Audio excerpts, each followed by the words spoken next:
मरहबा collection mall, readymade कपड़ों का भरपूर खजाना, jeans pant, T shirt, cargo pant, night pant, बच्चे और बच्चियों के लिए अच्छे खूबसूरत और उम्दा ड्रेस। पता याद रखें, जमूर हाई स्कूल मेन रोड, जैतून हजीन मस्जिद के पास। और हम देख रहे हैं कि मुसलसल नाइंसाफी होने के बावजूद भी न मौजूदा एमएलए न साबिक एमएलए उस मामले में कुछ बोल रहे हैं। आने वाला वक्त इलेक्शन का है, असेंबली इलेक्शन ये फैसला करेगा कि ये शहर इस 25 साल की मिलीजोड़ का खात्मा कैसे करेगा।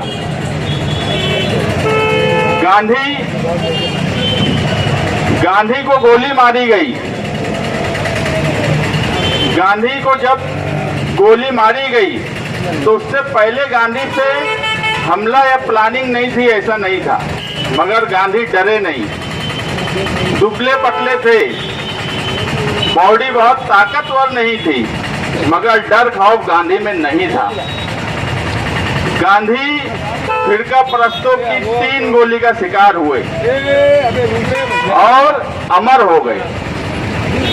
आप देख रहे होंगे इस शहर में गोलियों की रास लीला चल रही है, गोलियों पर बात हो रही है।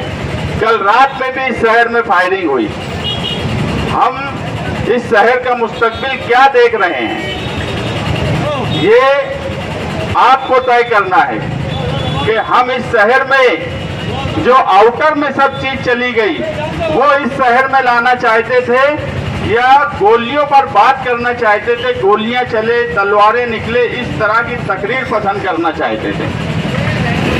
यहाँ इस्लामाबाद वाले भी हैं, हम भी मौजूदा एमएलए के साथ थे, मगर 5 साल का उनका रवैया, इस्लामाबाद वाले भी पूरा भला ही बोलते थे।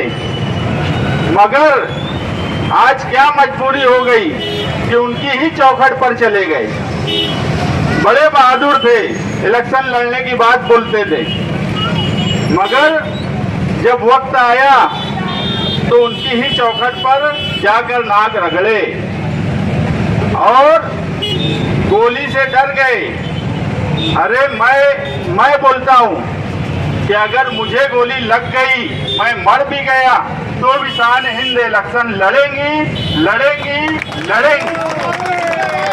हम कभी डरने वालों में से नहीं है, सिर्फ जबान से बहादुरी की बात नहीं करते।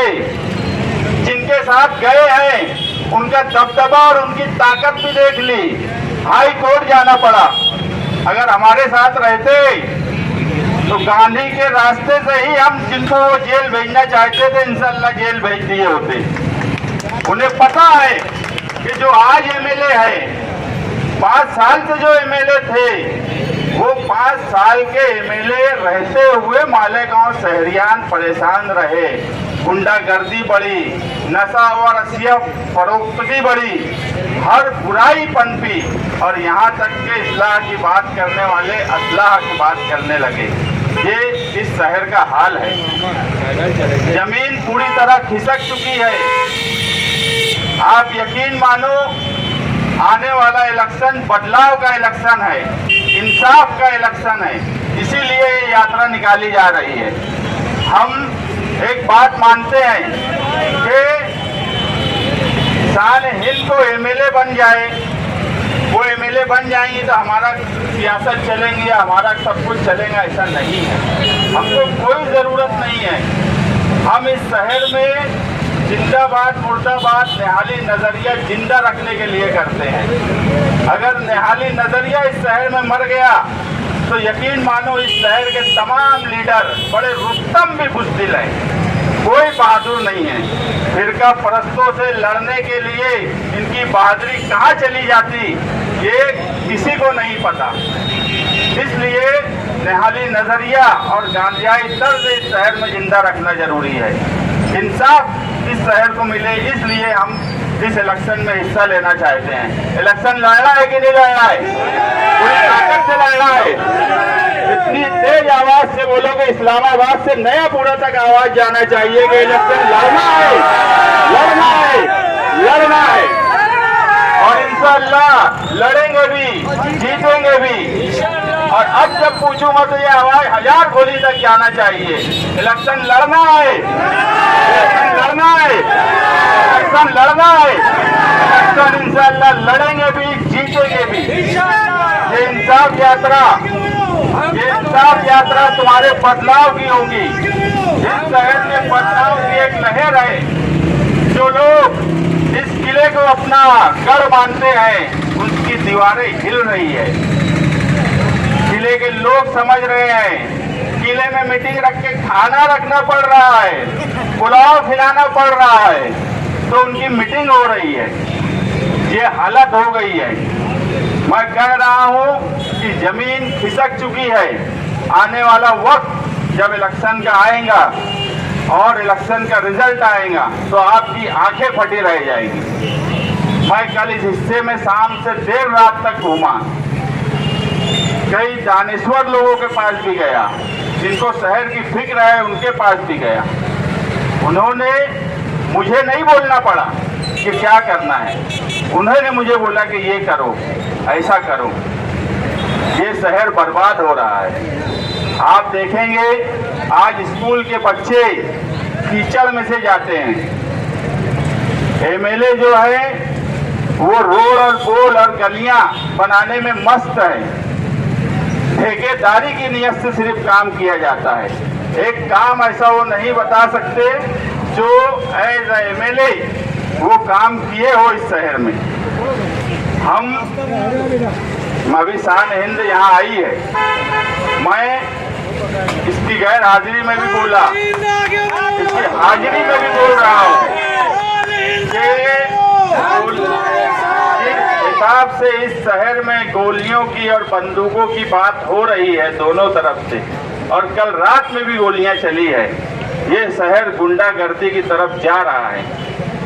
आने वाले वक्त में मैं फिर बोलता हूँ कि इलेक्शन के वक्त तक अगर मुझे भी या किसी साथी को भी गोली लग जाती है तो भी शान हिंद असेंबली इलेक्शन लड़ेंगे, ये वादा उसको यहाँ करना होगा। हम एक गोली और एक धमकी और तलवार से डरने वाले लोग नहीं हैं। ये सारा शहर जानता है कि बड़ी ताकत से, कितनी भी बड़ी ताकत हो, उससे अगर इस शहर में कोई लड़ सकता है, कोई जवाब दे सकता है, तो सिर्फ और सिर्फ निहाली सोच है। हम इस शहर में इंसाफ और बदलाव के लिए निकल रहे हैं। जितने मेरे साथी दूर तक मेरी बात सुन रहे हैं, मैं वो लोगों से सिर्फ एक ही रिक्वेस्ट करूंगा कि इस शहर को बचा लो। इस शहर को अगर इंसाफ दिलाना है तो इस शहर में ये 25 साल की जो जोड़ी है, इस जोड़ी को तुम्हें एक घर भेजना होगा। और आने वाले वक्त में समाजवादी पार्टी से शान हिंद की उम्मीदवारी जो डिक्लेयर की गई है उसको कामयाब करके तुम्हें नुमाइंदा भेजना होगा। उसी वक्त इस शहर के साथ इंसाफ होगा, नहीं तो इस शहर के साथ कोई इंसाफ नहीं कर सकता। मंत्री से 1 करोड़ 1.5 करोड़ ठेके में बिकने वाले लीडर इस शहर में हैं, छोटे बड़े तमाम ही लीडर। मंत्री से ये नहीं बोलते कि मालेगांव शहर के साथ इंसाफ करो, यहाँ पर कोई प्रोजेक्ट लाओ। तुम तो तुम्हारे यहाँ 100-100 एकड़ पे प्रोजेक्ट ला रहे हो, 100-100 बेड का हॉस्पिटल बना रहे हो, तजीनकारी कर रहे हो, हमारे शहर में कुछ दो। और मंत्री साहब को भी पता है कि सिर्फ निहाली नजरिया या निहाल अहमद को मानने वाले लोग ही उनकी बात नहीं सुनेंगे। सिर्फ हम ही वाहिद हैं जिन्होंने कभी ठेका नहीं लिया मंत्री से, नहीं तो छोटे बड़े 1-1 1.5 करोड़ के ठेके में बिकने वाले, मालेगांव शहर की आवाम को 1-1.5 करोड़ का ठेका लेकर बेचने वाले लीडर इस शहर के सेंट्रल में हैं। आप देखो, बड़ा आते हैं, उनको लेके स्टेज लगाते हैं सिर्फ इस नियत से कि ठेका हमको मंत्री साहब से मिल जाए और ठेकेदारी में 25-50 लाख कमा ले। बस इतनी ही औकात है। मंत्री के सामने मुर्गा बने हुए हो, झुके हुए हो, तुम्हारी इतनी औकात है कि सिर्फ 1-1.5 करोड़ के ठेके उसके लिए इस शहर को बर्बाद करके रख दिया, इस शहर को खंडर बना के रख दिया। इस शहर में कोई ऐसा प्रोजेक्ट नहीं ला सके, एक स्कूल 25 साल में नहीं ला सके। ये दोनों आजी और माजी एमएलए एक स्कूल नहीं ला सके, कॉलेज की बात जाने दो। मैं तो बड़ा हैरान हूँ कि जब उस हिस्से में बड़े बड़े काम होते हैं तुम उनकी गुलामी करते हो, तो जरा जाके बोलो कि यार हमारे हिस्से में एक कॉलेज, एक स्कूल, कोई ऐसा रोजगार पैदा कर दो कि हम भी मुंह दिखाने के लायक रहें, इलेक्शन में जाने के लायक रहें। हम क्या आवाम को मुंह दिखाएंगे? मगर सिर्फ ठन ठन गोपाल, ठेकेदारी मिल जाए, एकदम चुप। मौजूदा एमएलए यही मीटिंग में एक लफ्ज मंत्री के खिलाफ नहीं बोले, एक लफ्ज मंत्री के खिलाफ नहीं बोले। इतना डर काहे का? किससे डरते हो? इतना डर और खौफ इससे पहले इस शहर में कभी नहीं रहा। और बात तो ऐसी बहादुरी की जाती है स्टेज से कि इनसे बड़े बहादुर इस शहर में कोई नहीं है। और मैं दावे से बोलता हूँ, इनसे बड़े बुज़दिल इस शहर में कोई नहीं है। ये सिर्फ मुंह जोर है, मुंह से बोलेंगे, इससे ज़्यादा इनकी औकात नहीं है, इससे ज़्यादा इनकी हैसियत नहीं है। आने वाला वक्त बहादुरी से इलेक्शन लड़ने का है, बहादुरी से हमारे सेंट्रल के लिए इंसाफ मांगने का है। और इंशाअल्लाह हम पूरी ताकत से, पूरी बहादुरी से इस शहर के लिए इंसाफ मांगेंगे। और अगर इस शहर ने शान हिंद को नुमाइंदा बनाया तो हम इस शहर के साथ जो नाइंसाफ़ी हुई है वो इंसाफ हम इस शहर को दिला कर रहेंगे। शुक्रिया।